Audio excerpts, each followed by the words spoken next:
시청자 여러분, 혹시 권력의 맛이라는 걸 상상해 보신 적 있습니까? 권력은 그야말로 바닷물과 같아서 마시면 마실수록 더 지독한 갈증이 난다는 그 절대적인 힘 말입니다. 인류 역사를 통틀어 권력의 최정점에 올랐던 사람들이 제 발로 걸어서 그 자리에서 내려온 경우는 가뭄에 콩 나듯 희귀합니다.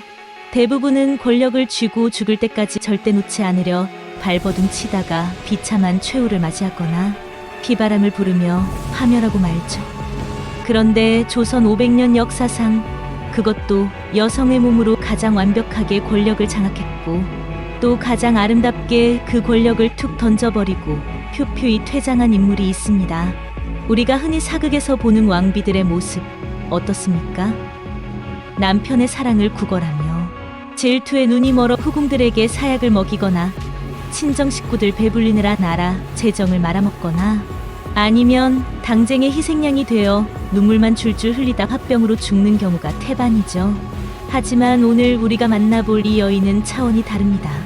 이 여인은 남편이 반란을 일으키려다 무서워서 오들오들 떨고 있을 때 직접 무거운 갑옷을 들고 와 입혀주며 등짝을 스매싱해서 기업 고왕으로 만들어버린 이른바 킹메이커였습니다. 심지어 20살 남짓한 건장한 두 아들이 연이어 의문사하는 참혹한 비극 앞에서도 그녀는 무너지지 않았습니다. 피눈물을 닦고 일어나 13살짜리 어린 손자를 다시 왕으로 만들고 조선 최초로 수렴청정이라는 것을 하며 천하를 통치한 여장부였죠. 더욱 놀라운 것은 그녀가 글자 하나 제대로 못 읽는 까막눈이었다는 사실입니다. 하지만 그녀는 그 콤플렉스에 숨지 않고 수많은 엘리트 천재 신하들의 심리를 쥐락펴락했던 조선의 진정한 그림자 군주가 되었습니다. 바로 세조의 부인이자 성종의 할머니인 정의왕후입니다. 조선의 역사에서 남편을 왕좌에 올린 킹메이커 왕비를 꼽으라면 흔히 태종 이방원의 아내 원경왕후를 떠올립니다.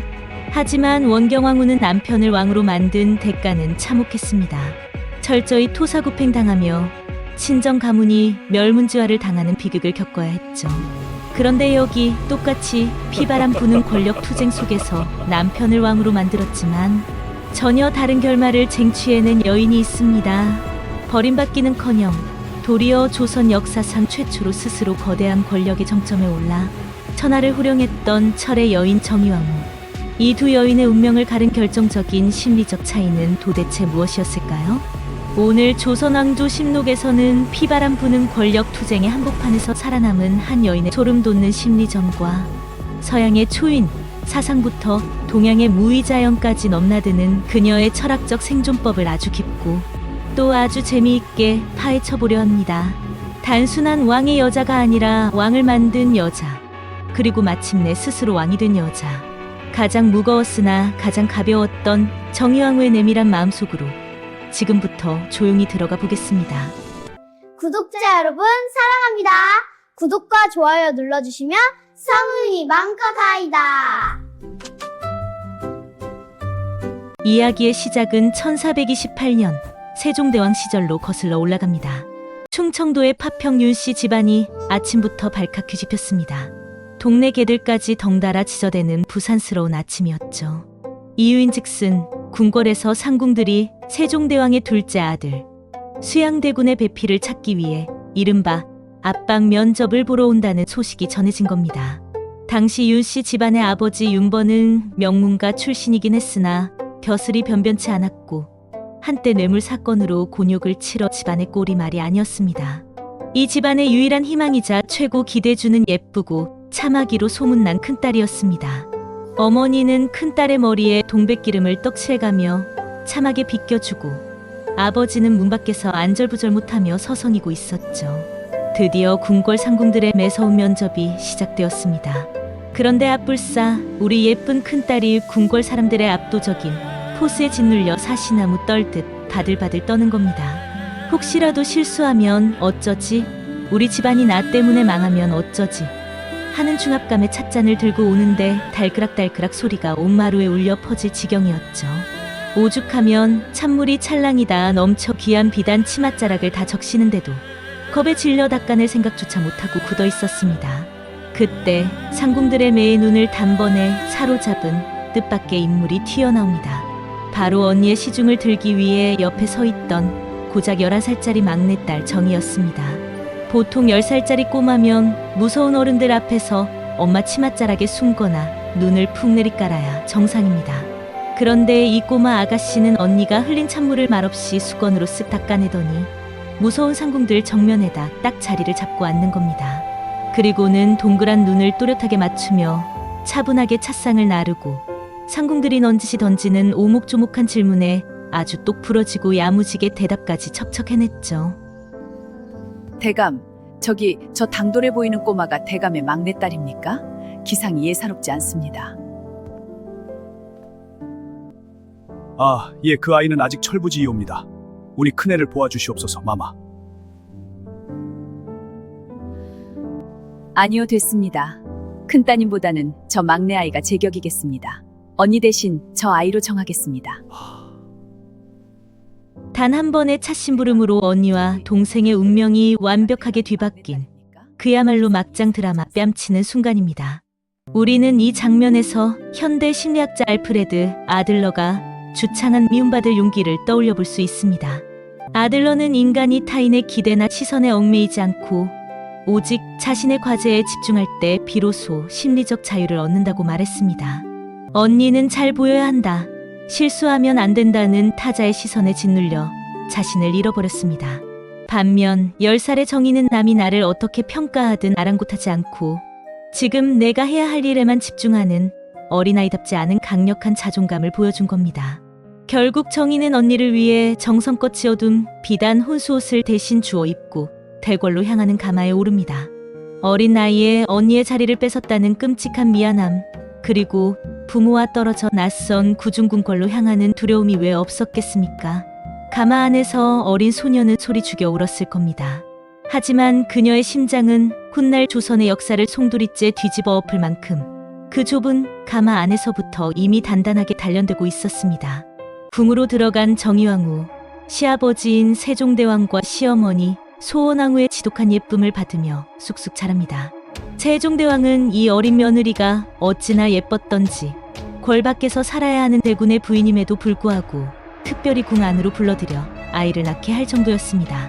하지만 그녀의 남편인 수양대군은 속을 알 수 없는 남자였습니다. 겉으로는 활 쏘러 다니고 술 마시고 사냥이나 다니는 흔한 왕실의 한량처럼 보였지만 그의 뱃속에는 구렁이 100마리가 따리를 틀고 있는 엄청난 야심가였죠.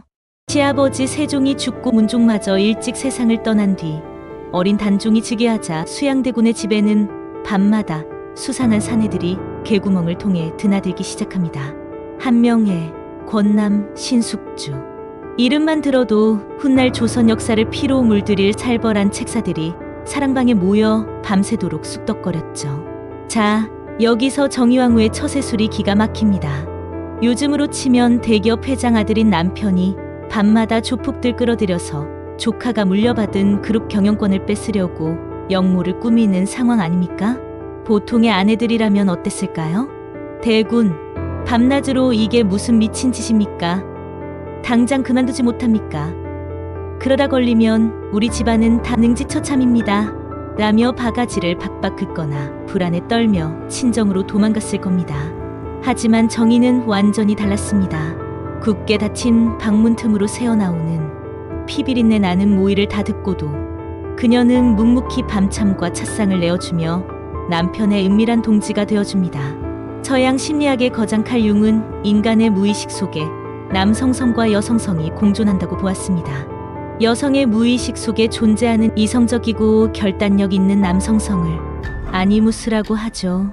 정의왕후의 내면에는 단순한 현모양처의 껍데기를 넘어 남편 못지않은 거대한 권력 의지와 배포, 즉 강력한 아니무스가 꿈틀대고 있었던 겁니다.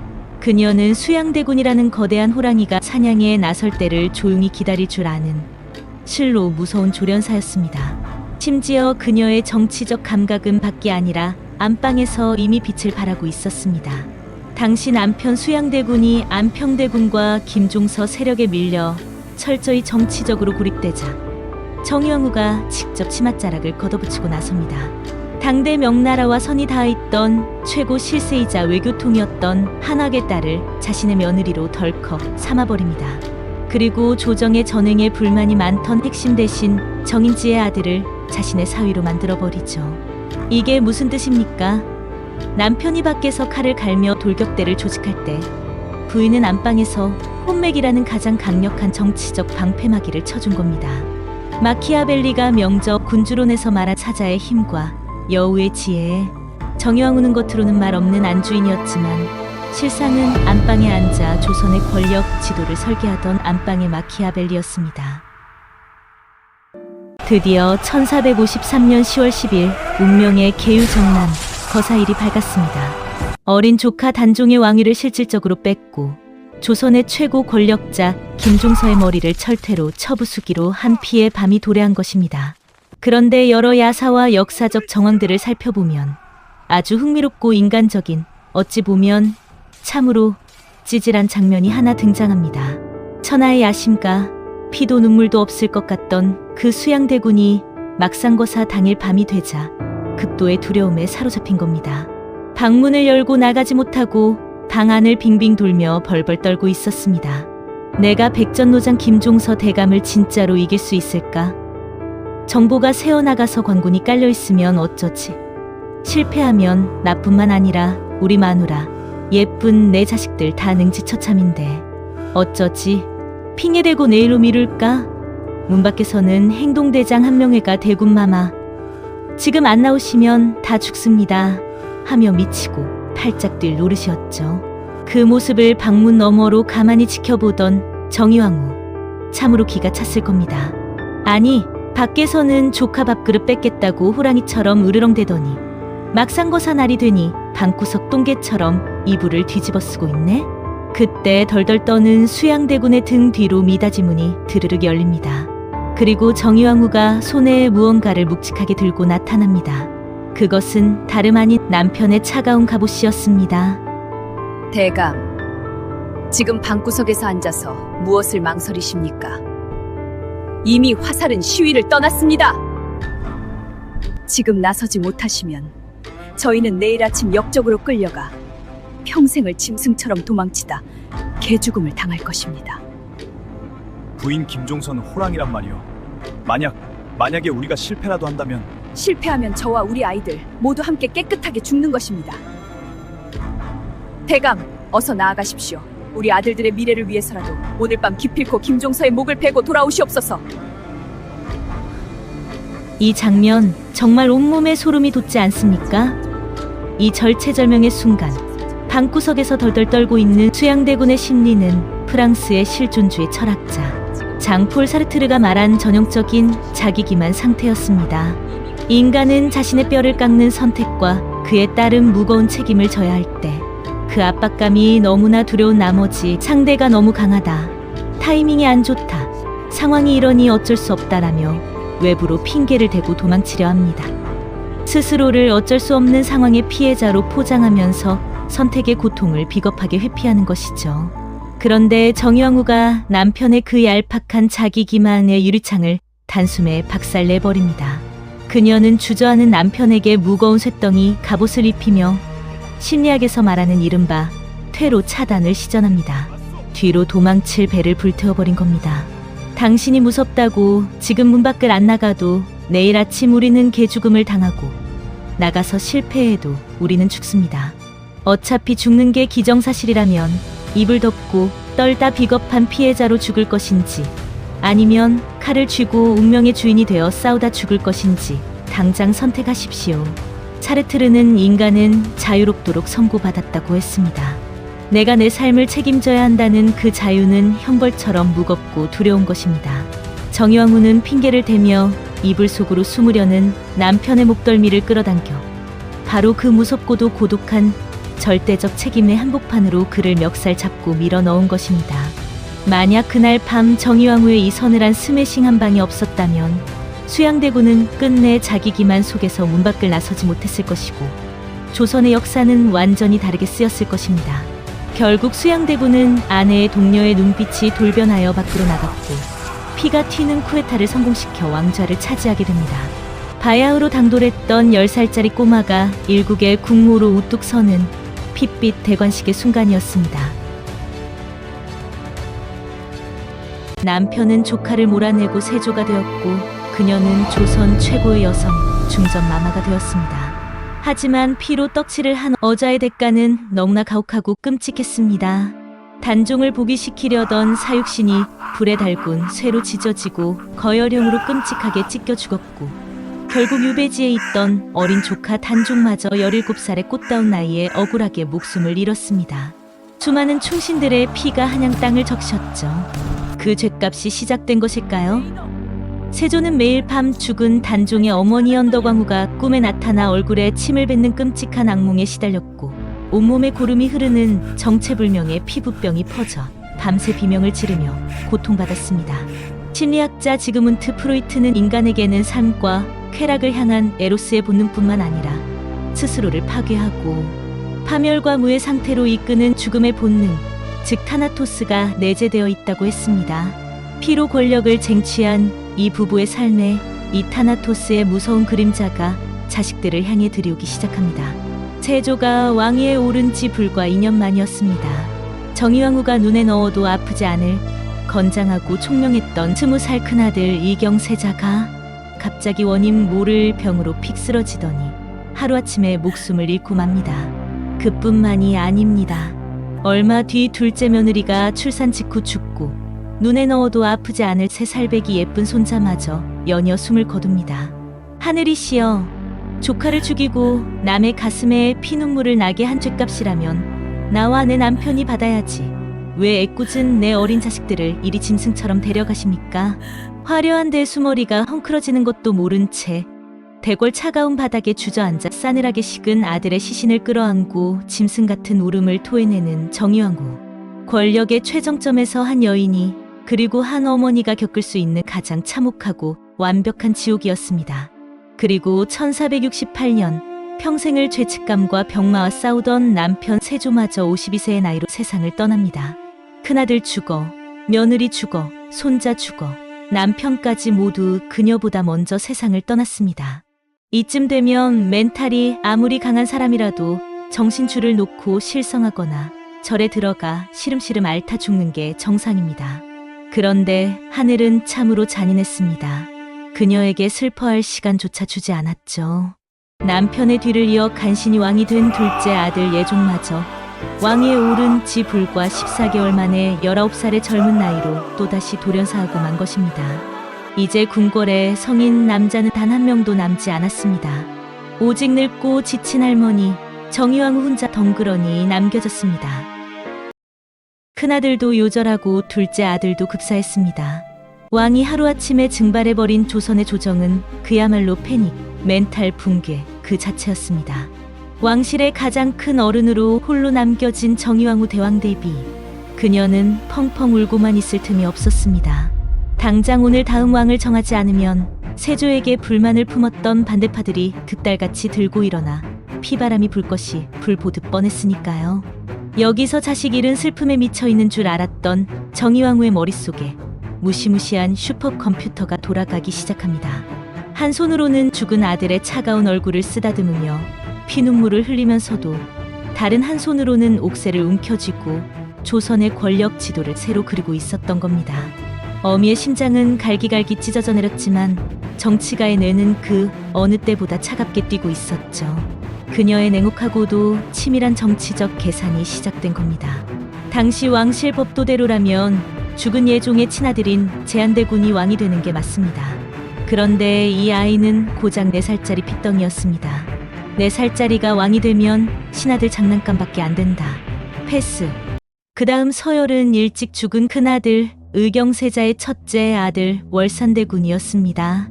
나이도 적당했죠. 그런데 월산대군의 처가는 정치적 힘이 전혀 없는 평범한 집안이었습니다. 바람막이가 없다. 패스. 정영우는 서열 1순위, 2순위를 모조리 휴통에 던져버리고 가장 후순위였던 큰아들의 둘째 아들 13살짜리 자산군 훗날의 성종을 조선의 제구대 왕으로 전격 지목합니다. 왜 그랬을까요? 13살짜리 자산군이 천재여서? 아닙니다. 바로 그 어린 자상군의 장인어른이 당대 조선의 모든 권력과 군사력을 쥐고 흔들던 최고 실세 한명회였기 때문입니다. 내가 지금 어린 손자를 왕으로 세우고 이 난국을 돌파하려면 늑대 같은 대신들의 목줄을 쥐고 있는 한명회라는 거대한 권력을 무조건 내 편으로 만들어야 한다. 미국 실용주의 철학 프래그머티즘의 극치입니다. 도덕이나 서열 같은 명분 따위는 개나 줘버려라. 오직 현실적으로 작동하고 생존에 유리한 것만이 진리라는 무서운 셈법이었죠. 더 소름이 돋는 것은 그녀의 행동 속도입니다. 정영훈은 후계자를 지목하자마자 대신들에게 이렇게 소리칩니다. 당장 오늘 해가 지기 전에 왕의 즉위식을 거행하라. 예종이 죽은 지 불과 7시간 만이었습니다. 삼촌 예종의 시신의 옹기가 채 가시기도 전에 조카 자상군의 즉위식부터 군사 작전하듯 치러버린 겁니다. 도대체 왜 그랬을까요? 예종이 죽고 1시간, 2시간, 시간이 흐를수록 어수선한 틈을 타 반대파 대신들의 눈빛이 늑대처럼 달라지는 것을 그녀는 똑똑히 보았습니다. 지금 왕이 없네. 이거 우리가 옥좌를 주무를 기회 아닌가? 반대파 신하들이 자기들끼리 모여 딴 생각을 품고 개파를 결집할 물리적 시간 자체를 아예 빼앗아 버린 겁니다. 손자병법의 병기신속이라 했습니다.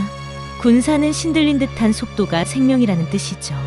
정영훈은 반대파 신하들이 헛기침조차 하지 못하게 만든 이 숨막히는 속도전과 벼락 같은 기선제압으로 조선의 권력 공백을 완벽하게 틀어막고 자신의 어린 손자를 가장 안전한 반석 위에 올려놓았습니다. 13살의 어린 성종이 즉위하자 한명회를 비롯한 신하들은 일제히 정의왕후에게 엎드려 머리를 조아립니다. 대왕 대비 마마, 주상께서 아직 어리시어 국사를 살피기 어려우니 부디 마마께서 발을 내리고 정사를 돌보아 주시옵소서.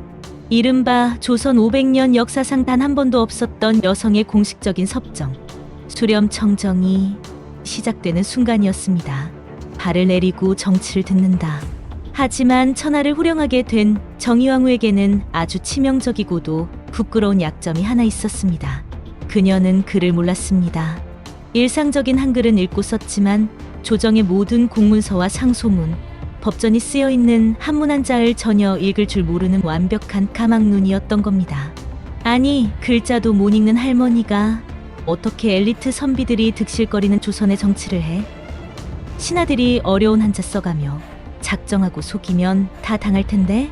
보통의 리더라면 이런 상황에서 자신의 무식함을 감추려다 무리수를 두거나 심리학에서 말하는 가면증후군, 내가 가짜라는 것을 들킬까봐 불안해하는 심리에 빠져 방어적이고 히스테릭하게 변하기 십상입니다. 하지만 정의왕후의 진짜 위대함은 바로 이 지점에서 빛이 납니다. 그녀는 자신의 약점을 아주 쿨하게 온 천하에 인정해버립니다. 그래, 나 글 모른다. 눈 어두운 노친네다. 그래서 어쩌라고? 그녀는 자신이 모든 국정문서를 직접 읽고 결제하는 대신 파격적인 방식을 취합니다. 어린 손자 성종이 직접 어좌에 앉아 신하들과 치열하게 국정을 토론하게 하고 자신은 그 뒤 가림막에 앉아 팔짱을 끼고 조용히 대화만 듣기만 한 겁니다. 그리고 신하들의 치열한 토론이 끝난 뒤 사람의 속내를 엑스레이처럼 꿰뚫어보는 그녀 특유의 무서운 직관과 통찰력으로 최종 승인만 내렸습니다. 사람은 더럽고 깨끗함이 있으나 오직 쓰기에 달려있을 뿐이다. 그녀는 철저한 도구론적 관점으로 신하들을 다뤘습니다. 글은 몰랐지만 사람을 읽는 눈은 천재적이었죠. 게다가 그녀는 국정의 성과를 철저히 13살짜리 어린 성종에게 돌렸습니다. 대신들 들으시오. 이 훌륭하고 지혜로운 결정은 우리 똑똑한 주상께서 홀로 판단하신 것이오. 그리고 지난번 인사에서 문제가 생긴 건 글도 모르는 다 늙은 이 할미가 똥꼬집을 부린 탓이오. 실질적인 권력의 칼자루는 완벽하게 자신이 쥐고 있으면서도 모든 영광은 손자에게 밀어주고 비난의 화살은 자신이 다 맞는 완벽한 방패막이. 똑똑한 척하는 엘리트 신하들은 끊임없이 자신을 낮추며 급소를 찌르는 이 까막눈 대왕 대비의 무시무시한 정치력 앞에 땀을 흘리며 엎드릴 수밖에 없었습니다. 까막눈이라는 정의왕후의 치명적인 약점을 완벽하게 보완해준 또 다른 비밀병기가 궁 안에 있었습니다. 그 사람은 바로 그녀의 며느리이자 성종의 친엄마인 인수대비였습니다.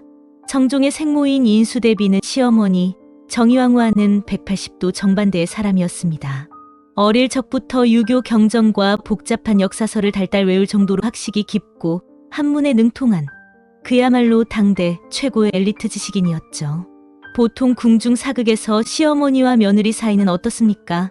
권력을 두고 서로 잡아먹지 못해 안달이거나 밥에 독약을 타 먹이네 만회하며 표독스럽게 기싸움을 하기 바쁘죠. 그런데 정의왕후는 달랐습니다. 자신보다 훨씬 똑똑하고 잘난 이며느리를 질투하거나 견제하기는커녕 완벽한 비즈니스 파트너이자 국정 동반자로 삼아버립니다. 요즘으로 치면 글은 모르지만 산전수전 공중전 다 겪어 짬바가 장난 아닌 시장바닥 출신 회장님 정의왕후가 하버드 출신 수석 졸업생 천재 기획실장 인수대비를 옆에 두고 회사를 경영한 겁니다.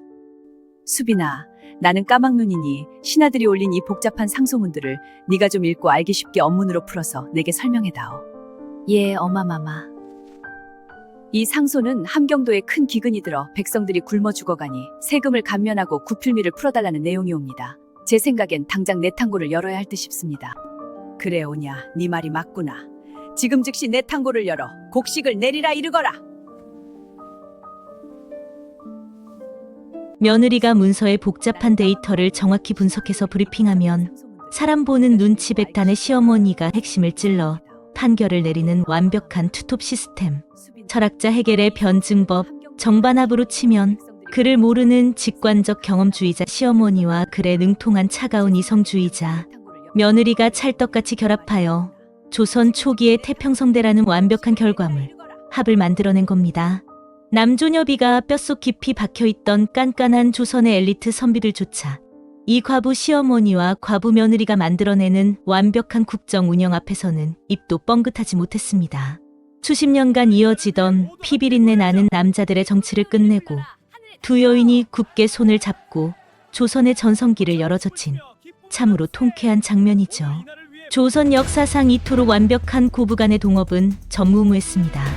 이 두 여인의 시너지가 폭발한 대표적인 사건이 바로 백성들의 피눈물을 짜내던 호패법 폐지입니다. 당시 백성들은 죽은 사람의 목까지 세금과 군역을 내야 하는 가혹한 호패법 때문에 산으로 도망치고 스스로 목을 매는 등 백성들의 고통이 이만저만이 아니었습니다. 하지만 이 호패법은 선대왕인 세조할아버지가 부활시킨 핵심 법안이라 손자인 성종이나 신하들이 함부로 없앨 수 없는 뜨거운 감자였죠. 자칫하면 선왕의 업적을 부정하는 부류가 되니까요.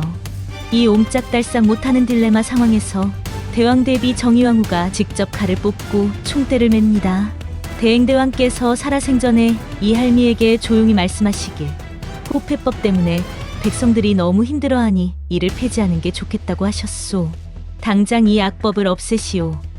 신하들이 선왕의 법을 어찌 가벼이 바꿉니까? 라며 반발했지만 정의왕후는 단호했습니다. 사실 세조가 진짜 그런 말을 했는지는 아무도 모릅니다. 하지만 선대왕의 아내인 자신만이 이명분의 족쇄를 끊어내고 손자의 부담을 덜어줄 수 있다는 걸 정확히 간파한 고도의 정치적 한 수였죠. 백성의 눈물을 닦아주기 위해 사랑했던 남편의 업적마저 단칼에 날려버린 그녀의 무서운 배포. 정의왕후는 그저 발 뒤에서 권력에 취해 노닥거리는 늙은이가 아니라 민생의 고통을 꿰뚫어 볼 줄 아는 진짜 정치가였습니다. 수렴청정 7년 차 13살에 왕위에 올랐던 어린 손자 성종의 나이가 어느덧 20살, 어엿한 성인이 되었습니다. 왕이 머리가 굵어지고 성인이 되었으니 섭정을 하던 할머니는 권력을 내놓고 물러나는 것이 이치에 맞습니다. 하지만 여러분, 권력이라는 괴물이 어디 머리로 이해한다고 퉁아지는 겁니까? 절대 권력은 마약보다 무섭다고 했습니다. 당시 조정의 신하들은 대왕 대비 마마, 주상께서 아직 젊고 경험이 부족하시니 마마의 깊은 지혜가 몇 년은 더 필요하옵니다. 라며 계속 수렴청정을 해달라고 아부를 떨었습니다. 권력의 달콤함에 취해 있었다면 아휴 그래 늙은 내가 좀 피곤하긴 한데 주상이 혼자 하긴 좀 무리겠지. 그럼 내가 한 5년만 더 할까? 하며 버텼을 겁니다. 이웃나라 중국의 측천무우는 어린 아들 뒤에서 수렴청정을 하다가 그 맛에 취해 아예 자기가 황제 자리에 앉아버리기까지 했으니까요. 하지만 성종 7년의 어느 추운 겨울날 정의왕후는 벼루에 먹을 갈고 붓을 듭니다. 그리고 그녀가 유일하게 유창하게 쓸 줄 아는 한글로 손자 성종에게 짧지만 묵직한 편지 한 통을 남깁니다. 주상이 이제 어엿한 어른이 되어 국사를 능히 판단할 수 있으니 이 늙은 할미는 이제 그만 발을 걷어 올리고 편히 쉬고자 한다. 단 한 번의 망설임도 없는 벼락 같은 선언이었습니다. 조선의 모든 권력을 쥔 대왕 대비의 입에서 나온 공식적인 수렴청정 철회 선언. 이 숭고한 장면에서 우리는 노자의 도덕경에 나오는 지족불욕 치지불태라는 유명한 구절을 떠올리게 됩니다. 만족할 줄 알면 치욕을 당하지 않고 그칠 줄 알면 위태롭지 아니하다. 동양 철학의 최고 경지인 무의, 즉 인위적인 욕망과 집착을 툭 내려놓고 자연의 순리에 몸을 맡기는 삶의 태도를 정의왕후는 온몸으로 실천한 것입니다. 신하들이 만류했지만 그녀의 뜻은 완강했습니다. 그녀는 스스로 들이웠던 발을 걷어 올리고 조용히 권력의 무대에서 걸어 내려옵니다. 가장 화려하고 절대적인 권력의 최정점에서 그녀가 선택한 것은 구차한 집착이 아니라 완벽한 자유였습니다. 수렴청정에서 물러난 후 그녀는 평생 피부병으로 고생하던 남편 세조의 병을 간호하러 자주 다녔던 추억의 장소 온양행궁으로 내려갑니다. 그리고 그곳에서 두 며느리의 따뜻한 보살핌을 받으며 66세의 나이로 옅은 미소를 지으며 평온하게 눈을 감습니다. 11살의 풋내기 소녀로 대궐에 들어와 피비린내에 나는 살육의 밤을 견디고 사랑하는 두 아들과 남편을 가슴에 묻고도 버텨낸 여인. 끝내 손자를 조선 최고의 성군으로 만들어 태평성대의 기틀을 다진 뒤 어떤 미련도 없이 표피히 사라져간 진정한 철의 여인의 가장 완벽하고 아름다운 피날레였습니다. 이야기를 마치며 500년 전 정의왕후의 치열했던 삶이 오늘을 사는 우리에게 던지는 묵직한 질문 하나를 마주하게 됩니다. 여러분, 우리는 지금 어릴 적부터 오직 꽉 붙잡는 법만을 배우는 시대에 살고 있습니다. 학교에서는 남을 밟고서라도 1점이라도 더 성적을 붙잡는 법을 배우고 사회에 나가서는 더 높은 자리, 더 많은 돈, 더 좋은 평판을 악착같이 붙잡는 법만을 배웁니다. 매일 아침 뉴스룸을 장식하는 수많은 비극과 추문들을 보십시오. 정치인들은 알량한 권력을 한번 쥐면 절대 놓지 않으려 온갖 편법을 쓰다 철창신세를 치고 대기업 회장들은 경영권을 쥐고 흔들다 가족끼리 고소 고발을 남발하며 막장 드라마를 찍습니다. 심지어 평범한 우리들조차 조금 쥐고 있는 지위나 체면 혹은 자식에 대한 소유욕을 놓기 싫어서 아등바등하며 스스로를 지옥으로 몰아넣고 있지 않습니까? 독일의 철학자이자 정신분석학자 에리 프롬은 그의 명저 소유냐 존재냐에서 현대인의 비극이 끊임없이 무언가를 소유하려는 병적인 집착에서 온다고 강하게 경고했습니다. 권력도 돈도 심지어 내 대 아파 낳은 자식마저도 내 뜻대로 소유하고 통제하려 할 때 인간은 반드시 불행의 늪에 빠집니다. 프롬은 무언가를 억지로 손에 쥐는 것보다 그저 나 자신으로 온전히 존재할 때 인간은 비로소 자유로워진다고 말했죠. 정의왕후가 조선 역사상 가장 위대한 여성으로 평가받는 이유는 그녀가 남편을 왕으로 만들고 권력을 얻었기 때문이 아닙니다. 그 어마어마한 절대 권력을 가장 화려한 정점에서 스스로 내려놓을 줄 알았기 때문입니다. 그녀는 어린 손자 성종을 자신의 꼭두각시로 소유하려 하지 않고 스스로 판단하고 책임지는 독립된 국왕으로 온전히 존재하게 두었습니다. 세상을 다 쥐고 흔들 수 있는 정점에 섰을 때 나는 이제 편히 쉬겠다며 뒤로 한 걸음 물러나는 그 서늘하고도 우아한 결단력. 그것은 욕망의 노예가 아니라 욕망의 주인이 된 자만이 보여줄 수 있는 진정한 카리스마이자 인간의 품격이었습니다. 장자는 말했습니다. 물이 지나치게 맑으면 고기가 살지 못하고 권력과 욕망을 너무 꽉 쥐면 숨이 막혀 죽는다. 가득 채우려면 역설적으로 먼저 잔을 비워야 하고 더 멀리 가려면 지금 내가 쥐고 있는 무거운 짐을 기꺼이 놓을 줄 알아야 합니다. 오늘 밤 주먹을 꽉 쥐고 하루를 치열하게 살아낸 스스로에게 한번 물어보셨으면 좋겠습니다. 나는 지금 내 삶에서 무엇을 그토록 꽉 쥐고 놓지 못해 스스로를 괴롭히고 있는가? 아무도 알아주지 않는 부질없는 자존심입니까? 내 맘대로 되지 않는 자식에 대한 과도한 집착입니까? 아니면 채워도 채워지지 않는 더섭는 성과에 대한 욕망입니까? 권력을 완벽히 지배하고 마침내 그 권력으로부터 스스로를 해방시킨 철의 여인, 정영우. 그녀가 보여준 아름다운 퇴장의 미학이 무언가를 끊임없이 붙잡으려다 지치고 상처받은 우리의 마음의 작은 위로와 서늘한 통찰이 되기를 바랍니다. 진정한 힘은 악착같이 거머쥐는 두 손이 아니라 때가 되었을 때 가볍게 툭 털고 일어설 수 있는 뒷모습에서 나온다는 사실을 말입니다. 조선왕조 심록, 오늘은 권력을 쥐고도 결코 권력에 먹히지 않았던 단단한 여인, 정여왕후의 마음을 읽어봤습니다. 오늘의 이야기가 시청자 여러분의 삶을 조금 더 가볍고 또 깊게 만들어 주었다면 구독과 좋아요로 이 의미 있는 기록에 함께 해주시길 바랍니다. 다음 시간에도 역사의 뒤안길에 묻힌 진승의 시대를 견뎌낸 인간의 깊고 내밀한 마음의 기록으로 다시 찾아오겠습니다. 늦은 밤 끝까지 시청해주셔서 감사합니다. 평안한 밤 되십시오.